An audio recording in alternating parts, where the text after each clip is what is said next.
A'udzubillahi minasyaitonirrajim. Bismillahirrahmanirrahim. Wal fajri walayalin ashr wasyaf'i wal watr wal laili idza yasr hal fi dzalika qasamul lidhi hijr. Wal fajri demi waktu fajar, walayalin ashri demi malam yang 10, wasyaf'i wal watri demi yang genap dan yang ganjil, walaili idza yasri demi malam apabila berlalu, hal fi dzalika qasamul lidhi hijr, apakah pada yang demikian itu terdapat sumpah yang dapat dicerna orang-orang yang berakal. Ma'asyiral muslimin yang dimuliakan Allah Subhanahu wa taala. Di dalam ayat ini Allah Subhanahu wa taala bersumpah dengan waktu fajar. Sekali lagi saya ulang-ulang, kaidah sumpah dalam Al-Qur'an, apabila Allah Subhanahu wa taala bersumpah dengan makhluk, berarti makhluk itu punya keistimewaan di hadapan Allah. Dan paling banyak dalam Al-Qur'an itu Allah bersumpah dengan waktu. Karena waktu inilah yang akan ditanya. Nabi SAW bersabda, la tazulu qadama abdin hatta yus'al an arba. Tidak akan bergeser kaki anak Adam sampai ditanya 4 perkara.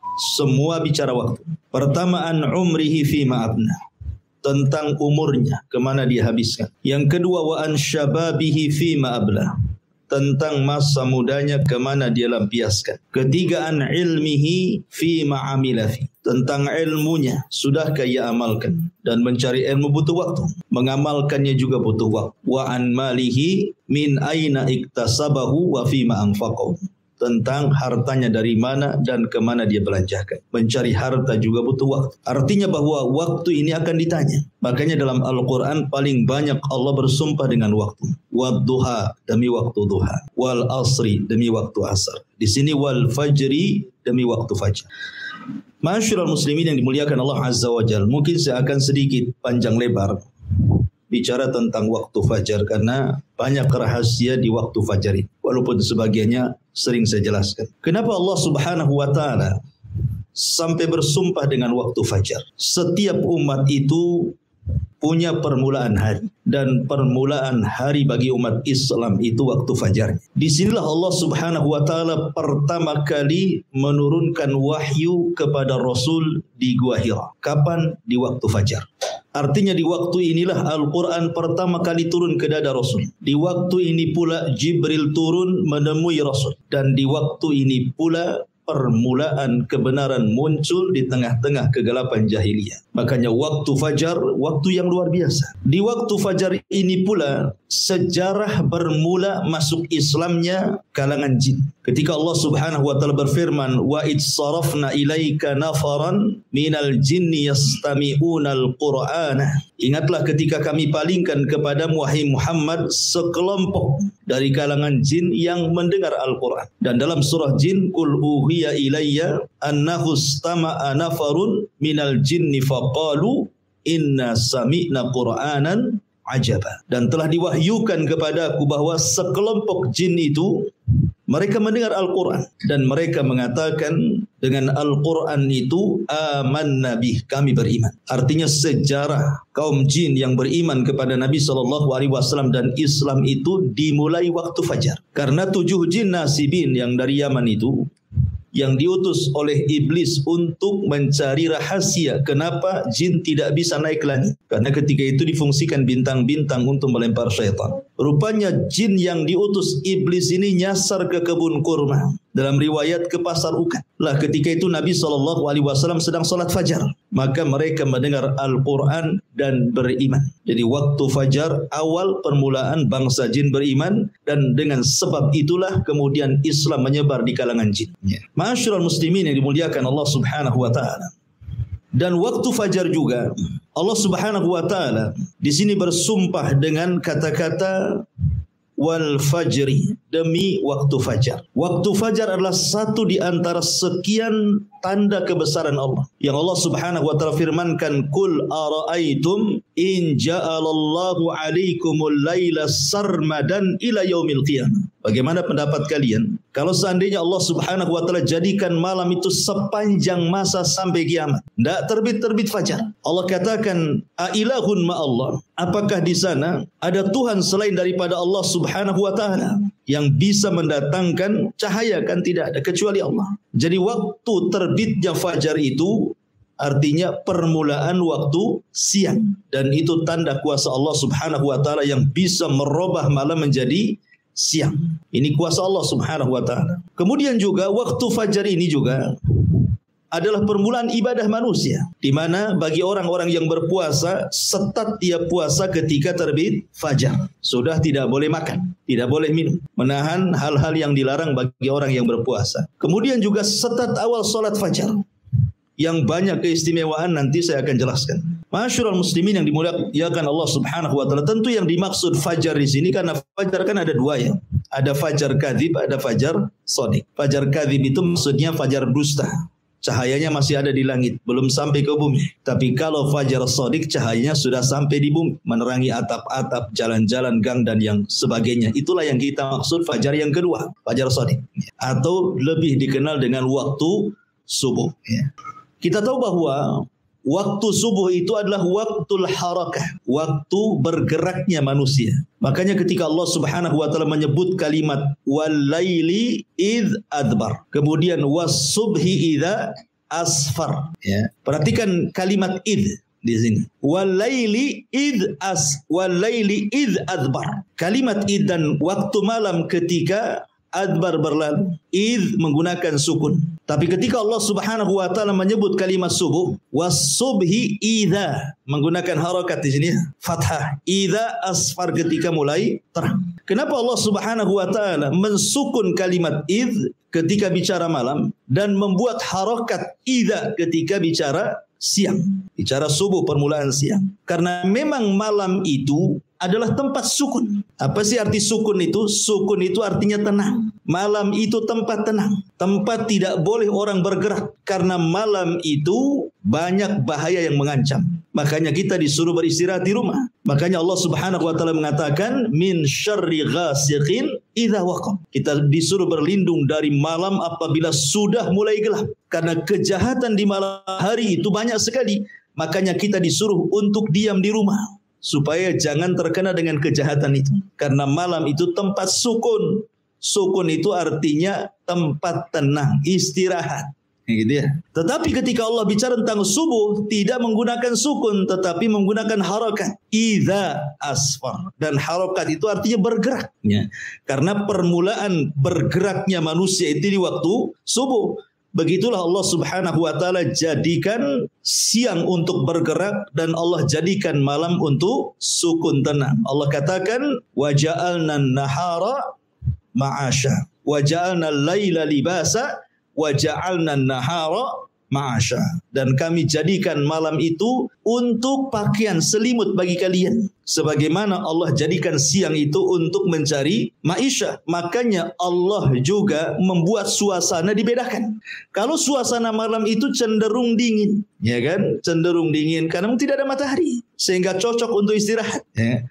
Tapi kalau siang Allah buat matahari sehingga panas, sehingga cocok untuk bergerak. Dan permulaan pergerakan manusia itu di waktu subuh. Makanya para ulama mengatakan selambat-lambatnya seorang muslim bangun itu di azan pertama. Karena azan subuh 2 kali. Ya, azan subuh itu 2 kali kan. Azan pertama itu untuk membangunkan solat subuh, dan azan kedua itu untuk solat subuh. Selambat-lambatnya seorang mukmin itu bangun di azan pertama.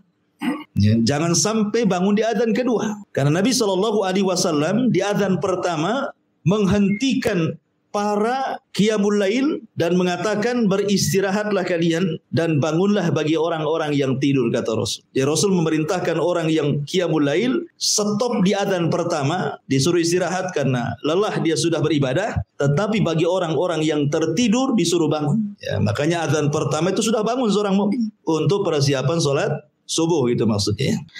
Ma'asyiral muslimin yang dimuliakan Allah Azza wa Jalla, dalam hadis Bukhari riwayat Abdullah ibn Abbas radhiyallahu anhuma, Nabi SAW mengatakan nusirtu bis saba wa uhlikatil adu bid-dabur.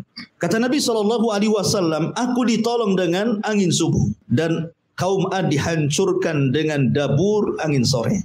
Di sini menunjukkan bahwa terkadang angin itu ada angin yang membawa rahmat, ada angin yang membawa adab. Kapan angin itu membawa rahmat? Ketika di waktu subuh. Itu angin membawa rahmat yang disebut dengan angin sobah. Syurul muslimin yang dimuliakan Allah Subhanahu wa taala. Lah, waktu subuh ini sampai-sampai Nabi SAW kenapa? Apabila menyerang sebuah kaum, dalam sebuah hadis yang dikeluarkan Imam Bukhari, Nabi SAW itu tidak pernah menyerang musuh di waktu siang, tidak pernah menyerang musuh di waktu sore, tidak pun menyerang musuh di waktu malam. Nabi kalau menyerang musuh itu menunggu waktu subuh, ya, menunggu waktu subuh. Jadi apabila kemudian di sebuah daerah yang hendak diserang itu dia mendengar suara azan, maka Rasul tidak akan menyerang. Berarti daerah itu dianggap daerah muslim. Tapi kalau seandainya dia tidak mendengar azan, maka Rasul akan menyerbunya. Dari sini kata Syekhul Islam Ibn Taimiyah rahimahullahu taala, bahwa di antara perbedaan biladul muslim wa biladul kufar, negeri dikatakan negeri Islam dan negeri dikatakan negeri kafir itu, salah satunya apabila masih terdengar suara azan. Kalau suara azan di mana-mana, berarti negeri itu negeri Islam. Walaupun mungkin di undang-undang negara itu tidak 100% mengamalkan undang-undang Islam. Tetapi negeri itu bebas, suara azan itu mantul dari satu tempat ke tempat yang lainnya. Berarti negeri itu negeri Islam. Hanya semata-mata mendengar azan, karena azan itu bagian syiar gitu ya. Bagian syiar. Berarti ketika syiar nampak, berarti negeri itu negeri Islam. Karena ada sebagian firqah di negeri kita ini yang mudah mentogut-togutkan negara. Bahwa negara kita ini negara togut. Presidennya togut, menterinya togut. Maka siapa yang dukung togut? Jadi yang enggak togut dia aja. Kan? Ya. Tapi sudah dibubarkan sama pemerintah. Alhamdulillah. Ya. Ma'asyiral muslimin yang dimuliakan Allah Subhanahu wa taala.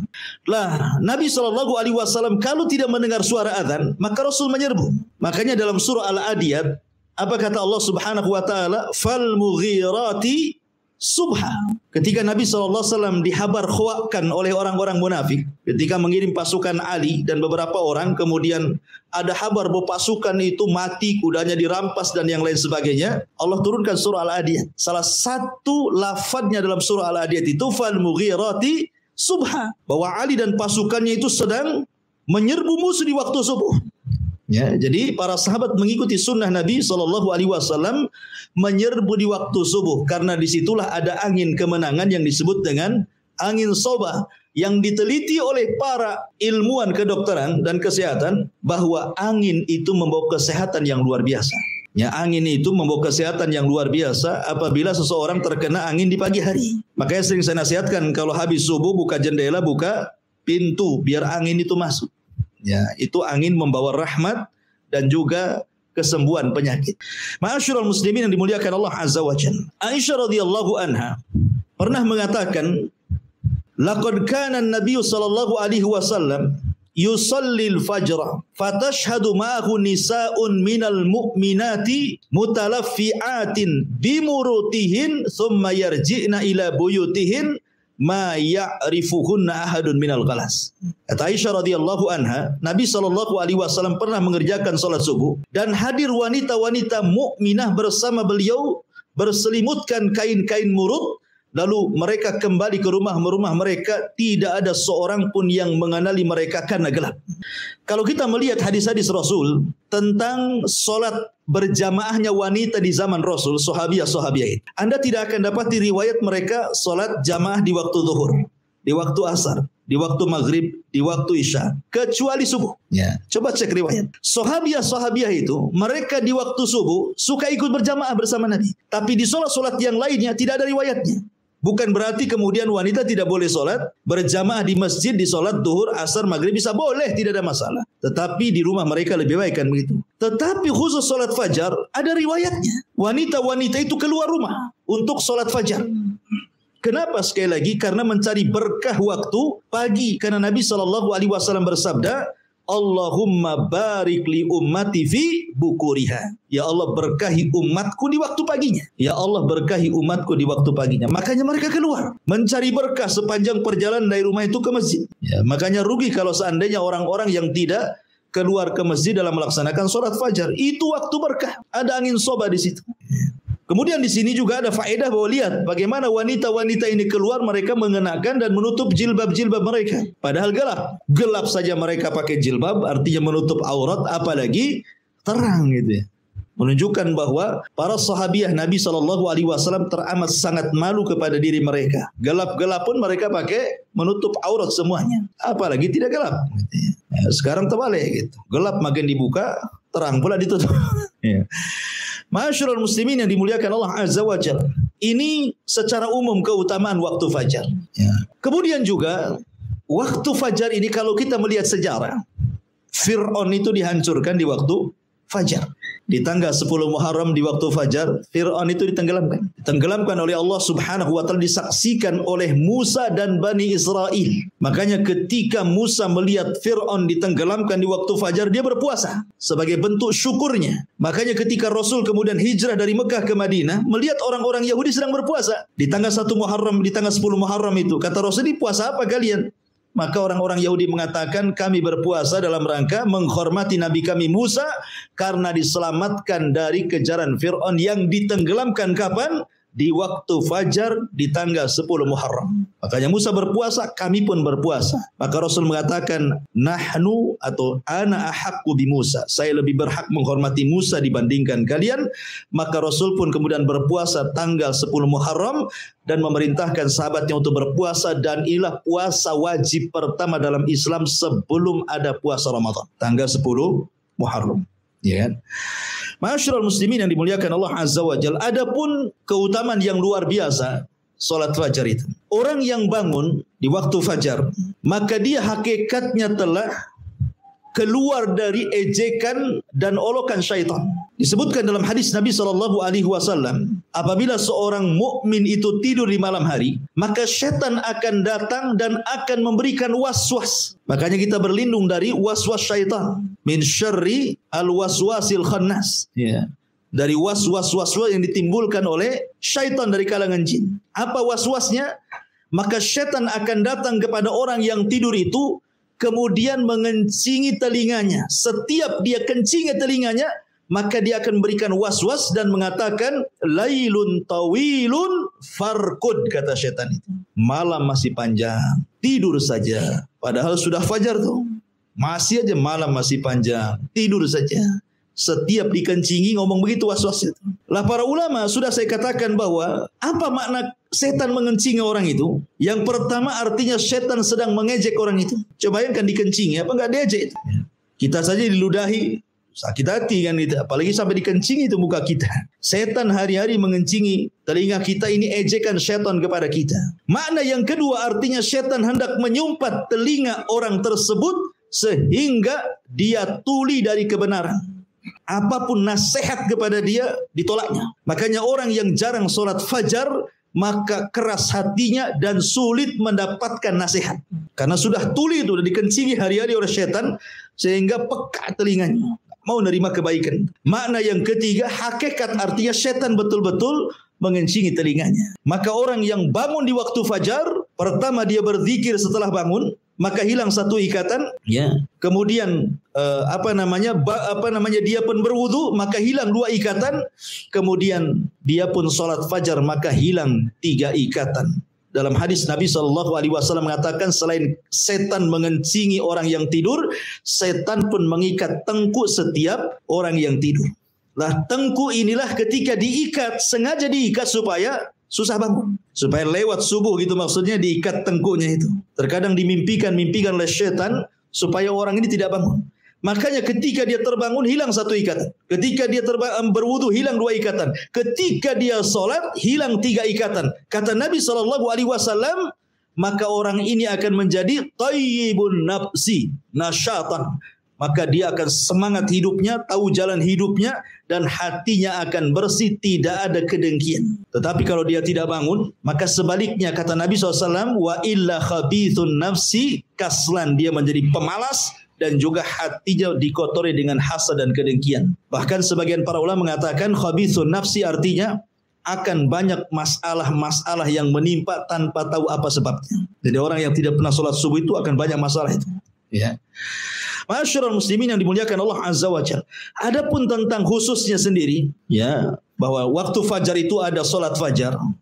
Solat fajar ini juga banyak keistimewaan, luar biasa. Di mana Allah Subhanahu wa taala akan berikan cahaya di wajahnya. Tidak mesti harus hitam jidatnya, tidak.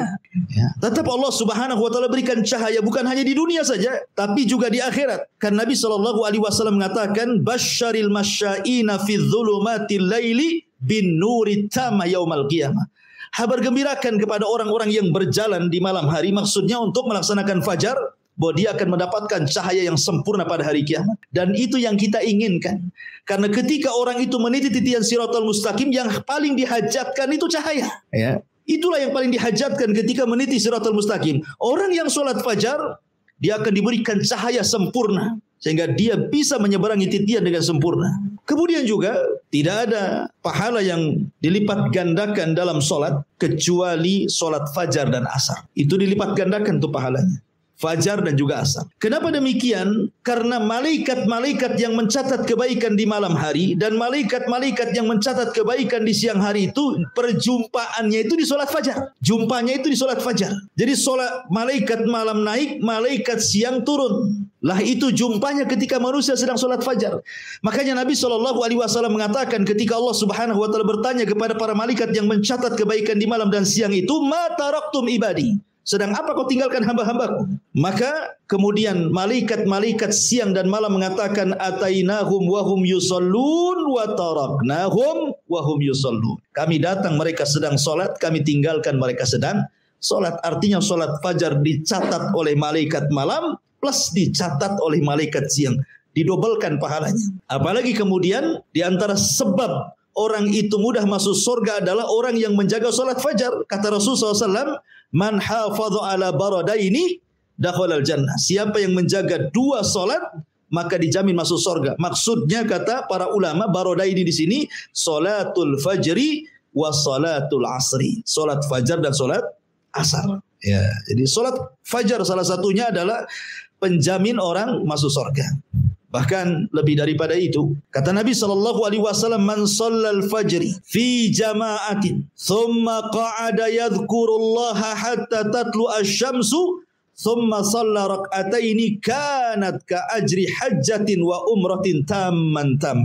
Barang siapa yang solat fajar berjamaah, tentu di masjid. Kemudian dia setelah itu berduduk mengingat Allah Subhanahu Wa Taala sampai terbit matahari. Kemudian dia solat 2 rakaat syuruk. Apa pahalanya? Seperti haji dan umrah secara sempurna. Dan itu tidak didapati dalam solat-solat yang lainnya. Mendapatkan ibadah haji dan umrah loh, tanpa harus pergi ke Mekah sana. Itu kan luar biasa.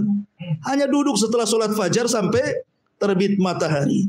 Itu pahalanya sudah luar biasa. Bahkan lebih daripada itu, orang yang solat fajar, maka dia akan mendapatkan perlindungan sampai waktu sore hari. Fi dhimmatillah. Kata Nabi SAW, man shalla subha fahuwa fi dhimmatillah. Barang siapa yang solat subuh, bahkan satu hari itu dia mendapatkan jaminan perlindungan Allah. Artinya kalau dia solat subuh, betul-betul solat subuh, berarti tidak perlu takut dalam siang itu. Tidak perlu takut dari orang yang hasad apabila hasad. Tidak perlu orang takut apabila orang sedang menyihir apabila dia menyihir. Tidak perlu orang takut apabila orang sedang dengki, sedang menzalimi. Dan begitu seterusnya. Karena orang ini mendapatkan naungan dan perlindungan Allah. Kalau dia betul-betul melaksanakan sholat subuh. Ini jaminan loh dari Nabi SAW. Man shalla subha fahuwa fi dhimmatillah. Barang siapa yang sholat subuh berarti satu hari itu dia dalam lindungan Allah Subhanahu Wa Taala. Bahkan kata para ulama, min fadli salatil fajri fi waqtiha annaha tajlibur rizqal wasi'. Bahwa orang yang sholat subuh pada waktunya, maka hakikatnya dia sedang membentangkan rizkinya yang luas. Makanya Nabi SAW tadi sudah saya singgung, doanya adalah Allahumma barik li ummati fi bukuriha. Ya Allah berkahi umatku di waktu paginya. Makanya lihat para sahabat Nabi SAW ketika mereka meninggalkan sholat subuh pada waktunya, walaupun satu kali seumur hidupnya, itu menjadi penyesalan sampai wafatnya. Itu sahabat Nabi itu. Jadi dia tidak sholat subuh pada waktunya satu kali seumur hidupnya, tapi menjadi penyesalan sampai wafatnya. Anas bin Malik radhiyallahu anhu yang pernah saya ceritakan, ketika menyerbu satu daerah di bawah kekuasaan Persia, namanya Tustar. Kota terbesar juga di bawah kekuasaan Persia. Di zaman Umar bin Khattab radhiyallahu an, Umar mengutus para sahabat untuk menaklukkan Tustar. Subhanallah. Orang-orang Persia sama dengan orang Yahudi suka membuat benteng. Sehingga untuk menghancurkan benteng itu sulit banget. Ya, sehingga para sahabat kewalahan sampai sebulan, 2 bulan, 1 tahun, 1 tahun lebih, sampai 1 tahun setengah loh untuk merobohkan benteng itu tidak bisa. Karena musuh itu selalu memanah menombak dari atas sehingga tidak bisa mendekati benteng. Sampai 1 tahun setengah loh. Bayangkan pengepungan yang cukup lama itu bisa membuat kekalahan loh. Karena namanya orang ngepung itu perlu biaya, perlu makan, perlu istirahat dan begitu seterusnya kan gitu. Tapi Allah Subhanahu wa taala takdirkan benteng itu roboh di waktu fajar. Subhanallah. Benteng itu roboh di waktu fajar. Karena waktu fajar itu waktu lengahnya manusia. Lagi ngantuk-ngantuknya kan itu. Robohlah benteng itu. Masuklah tentara kaum muslimin. Kemudian mampu menaklukkan Tustar dalam waktu sesingkat-singkatnya. Mulai terbit fajar sampai terbit matahari. Kalah Tustar itu. Padahal ngepungnya 1,5 tahun tuh. Gitu ya. Naklukannya hitungan jam. Setelah kemudian para sahabat menaklukkan Tustar dan matahari sudah terbit, baru kemudian mereka sholat subuh setelah matahari meninggi. Artinya mereka sholat subuh di luar waktu. Dan ini pernah dilakukan Rasul ketika perang Ahzab. Kan Rasul harus menjaga parit. Sebab kalau tidak dijaga musuh itu akan meloncat dengan kuda-kuda mereka. Sehingga Rasul tidak bisa meninggalkan untuk melaksanakan sholat. Meleng aja sedikit kuda masuk. Makanya Rasul harus terus fokus gitu ya. Sampai akhirnya di waktu maghrib. Rasul dan sahabat belum sholat asar. Ketika datang waktu maghrib, baru Rasul dan sahabat sholat asar. Artinya Rasul pun pernah melaksanakan sholat di luar waktu karena peperangan kan itu. Anas bin Malik radhiyallahu an apabila disebutkan perang Tustar selalu menangis. Kenapa? Sampai ditanya, bukankah perang Tustar Allah menangkan? Kenapa engkau menangis, Anas? Kata Anas bin Malik radhiyallahu an, aku tidak menyesali perang Tustar. Itu kemenangan dan kebahagiaan dan nikmat Allah yang Allah anugerahkan kepada kita kaum muslimin.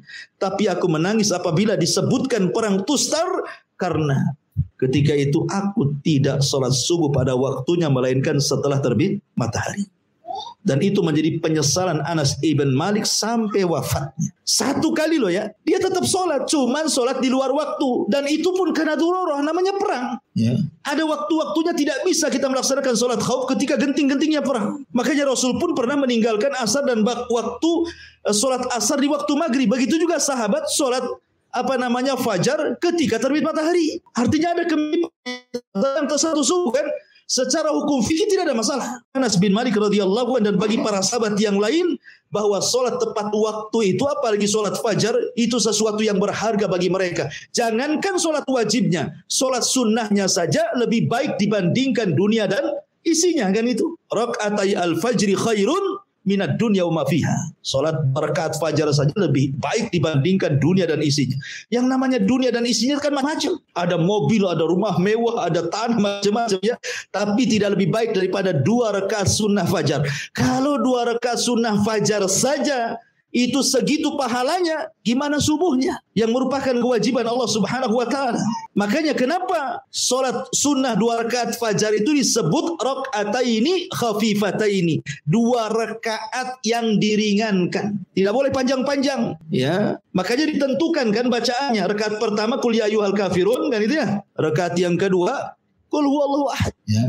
Dipendekkan kenapa? Karena yang dipentingkan bukan 2 rakaat salatnya tapi subuhnya. Ya. Nanti kalau kelamaan 2 rakaat fajarnya, nanti lemas ketika subuhnya. Tidak mungkin orang mendahulukan yang sunnah dibandingkan yang wajib kan begitu ya. Makanya dibuat ringanlah solat itu supaya subuh bisa dipanjangkan. Makanya sependek-pendeknya Rasul solat subuh itu paling pendek membaca 100 ayat dalam Al-Quran. Di antara sekian solat yang disunahkan dipanjangkan itu solat subuh. Solat subuh itu dipanjangkan dibandingkan solat-solat yang lainnya. Karena paling pendek Rasul membaca 100 ayat di solat subuh itu. Menunjukkan panjang dibandingkan solat yang lain. Masyaallah muslimin yang dimuliakan Allah Azza wa Jalla, apalagi yang lebih hebat dibandingkan itu.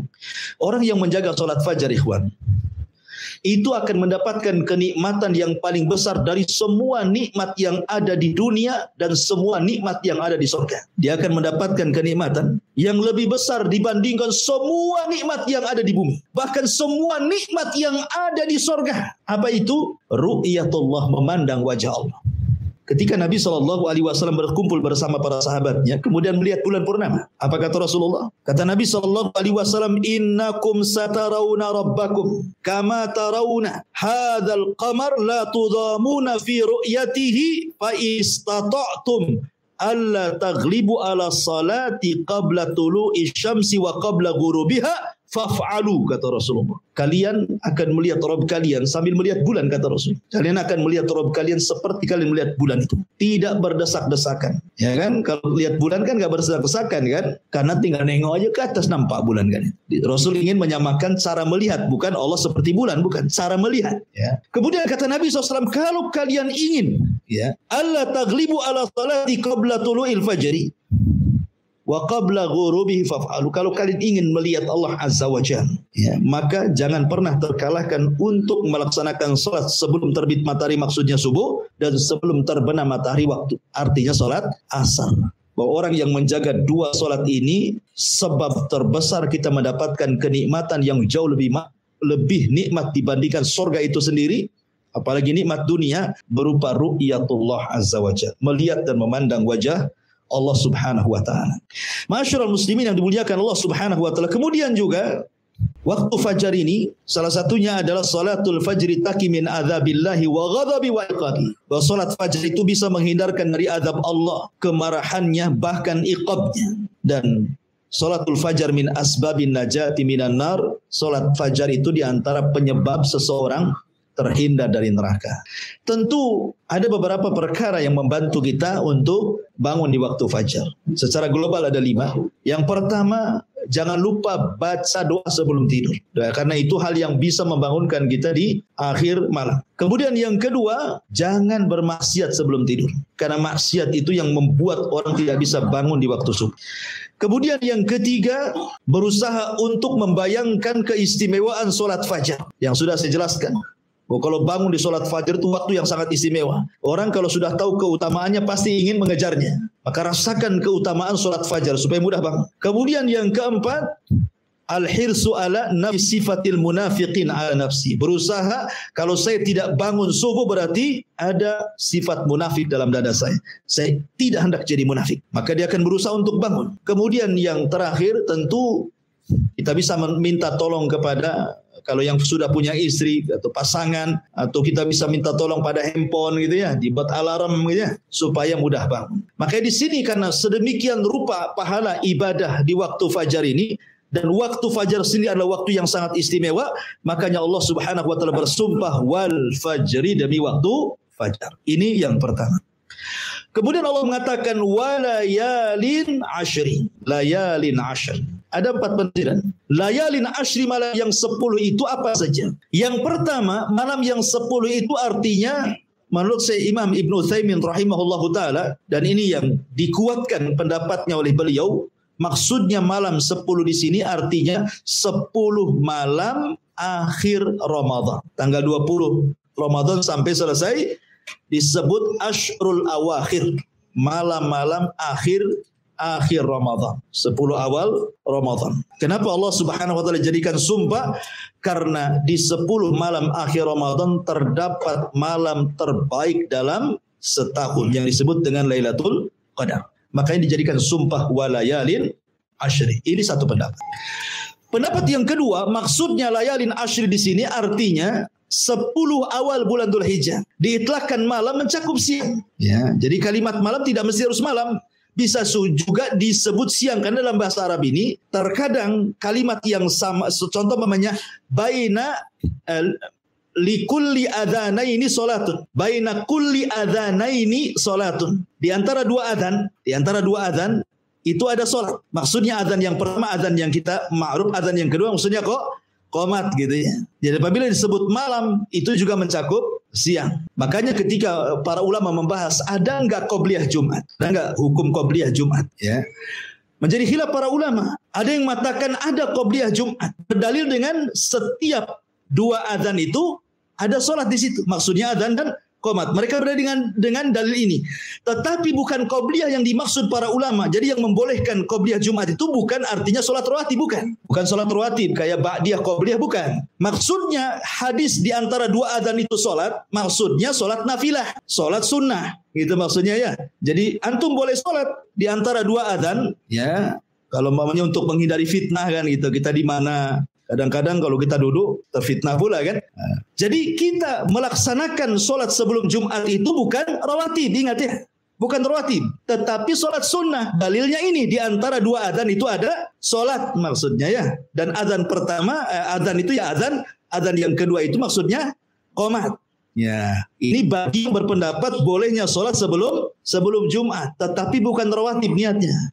Ini yang kita katakan, kalau mereka mengatakan qobliyah, kita katakan tidak ada qobliyah sebelum Jumat. Tidak ada. Ya, tidak ada hadisnya. Adapun hadis ini bukan bicara qobliyah, bicara tentang solat nafilah, solat sunnah. Karena keumuman hadis di antara dua adzan itu ada solat di situ. Ya, kalaupun kita solat sebelum Jumat, bukan qobliyah. Sekali lagi bukan qobliyah ya, tapi itu nafilah mengambil keumuman hadis ini, maksudnya begitu. Ataupun sholat mutlak, mulai datang ke masjid antum sholat 2 rakaat salam tanpa dibatasi. Itu yang disunahkan di sholat Jumat gitu. Balik bahwa malam itu juga terkadang diitlakkan adanya siang. Makanya para ulama ada yang mentafsirkan bahwa 10 malam di sini artinya 10 awal bulan Dzulhijjah, dan itulah siang terbaik dalam setahun. Kalau malam terbaik dalam setahun 10 akhir Ramadan, kalau siang terbaik dalam setahun 10 awal bulan Dzulhijjah. Karena di situ tergabung banyak amalan. Ada kurban, gitu ya. Ada haji di situ. Ya, kemudian amalan yang beramal di 10 awal bulan Dzulhijjah itu sebanding dengan orang yang mati syahid dalam hadisnya kan. Makanya itu adalah siang-siang terbaik dalam sejarah 10 awal bulan Dzulhijjah. Itu penafsiran yang kedua. Penafsiran yang ketiga, layalin ashri itu artinya 10 akhir dari puasanya Nabi Musa. Nabi Musa alaihi salatu wassalam, awalnya dia berpuasa berapa hari? 30 hari.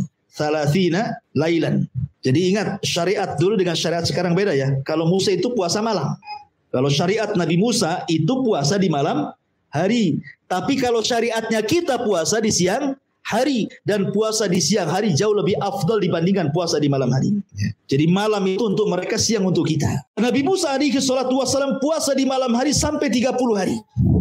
Ketika di hari 30, karena dia akan berdialog dengan Allah Azza wa Jal, maka dia mengambil siwak untuk menyiwak giginya karena takut bau, membatalkan puasanya. Tapi Allah Subhanahu wa taala kemudian datang dan mengatakan kepada Musa, jangan kau batalkan puasamu. Jangan kau batalkan puasamu karena bau mulutnya orang yang berpuasa jauh lebih wangi di sisi Allah dibandingkan minyak kasturi. Maka Allah katakan tambah 10 hari lagi. Makanya Allah mengatakan wa atmamnaha bi ashrin wa tamma miqatu rabbih arba'ina lailan.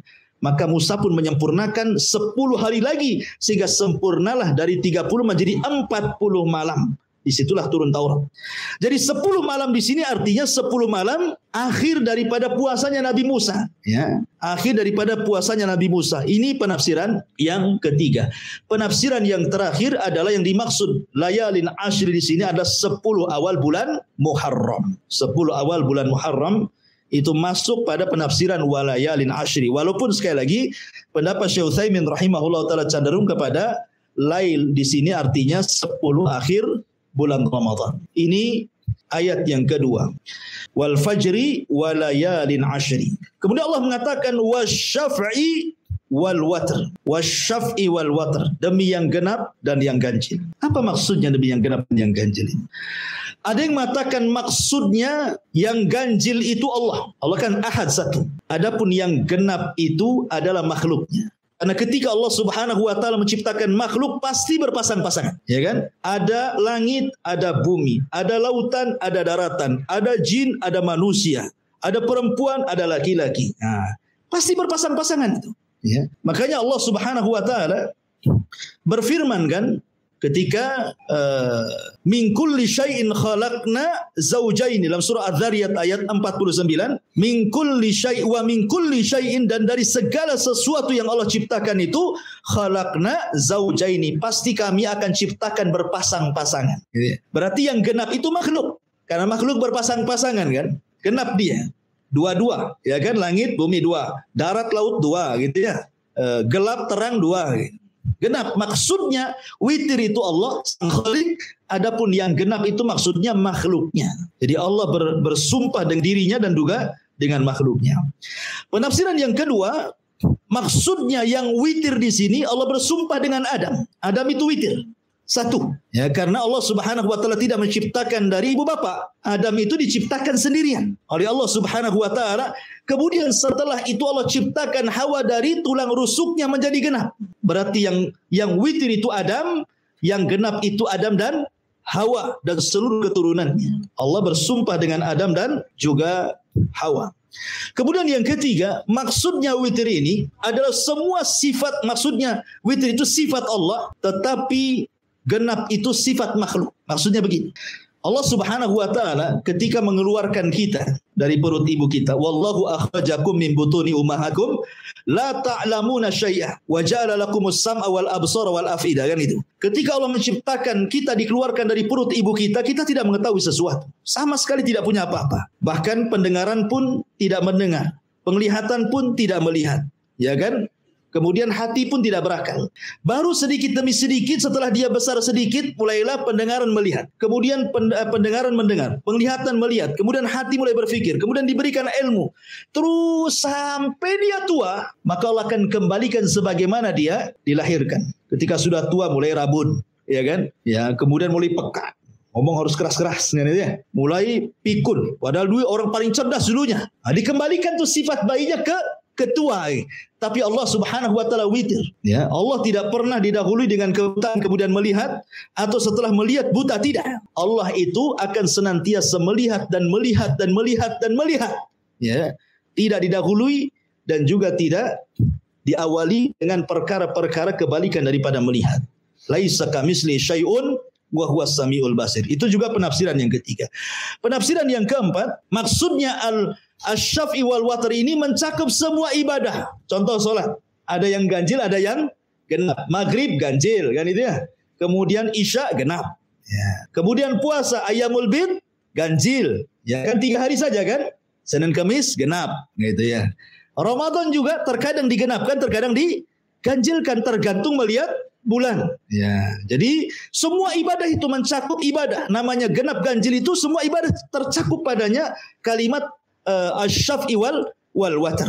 Ada juga yang mengatakan bahwa yang dimaksud Asy-Syaf'i wal Watr itu 10 akhir Ramadan. Mulai tanggal 20 Ramadan sampai tanggal 30 atau 29, 1, 2, 3, 4, 5 sampai selesai akhir Ramadan, itu bisa mengandung genap ganjil. Ya. Terkadang yang genap itu ganjil, terkadang yang ganjil itu genap. Gitu maksudnya. Makanya kenapa kita harus menghidupkan semua hari-hari malam di akhir Ramadan. Karena ada yang kita anggap hari ini genap, bagi orang lain diganjil. Ya, contoh ketika hadis Quraib, dia datang dari Syam menuju Madinah. Dia ke Syam itu awal Ramadan, pulang ke Madinah pertengahan Ramadan. Lah Quraib ini mengikuti ru'yahnya Muawiyah di Syam, sehingga dia puasa di hari Jumat. Ya. Ketika sampai di kota Madinah berjumpa dengan Ibnu Abbas, rupanya Madinah memulai puasa di hari Sabtu. Kemudian kata Quraib, tidak cukuplah Muawiyah melihat. Ya. Kenapa kau tidak ikut Muawiyah sana, gitu maksudnya ya. Kata Abdullah ibn Abbas, beginilah yang diperintahkan Rasul. Apabila tidak melihat bulan berarti digenapkan. Makanya kami puasanya Sabtu, mereka Jumat. Ketika kita anggap ini ganjil, di sana dianggap genap. Dan sebaliknya begitu. Ya. Jadi ada yang mentafsirkan juga seperti itu. Itulah wasy-syaf'i wal watr. Kemudian Allah mengatakan wal laili idza yasri, dan demi malam apabila telah berlalu. Maksudnya apabila malam itu masuk meninggalkan siang dan masuk waktu malam. Maksudnya di sini ada yang mentafsirkan bahwa kapan itu malam? Ada yang mengatakan malam itu dimulai dari waktu asar. Malam itu dimulai dari waktu asar. Ada juga yang berpendapat malam itu dimulai waktu maghrib. Adapun malam yang dimulai waktu asar, karena hadis Nabi SAW tentang ta'aqub al-malaika, pergantian malaikat siang malam yang mencatat kebaikan, berjumpanya di waktu sholat asar. Ya, jadi malaikat malam yang akan mencatat amalan kebaikan kita di malam hari itu, mereka turun di waktu asar. Berarti asar itu waktu malam bagi ta'aqubatil malaika.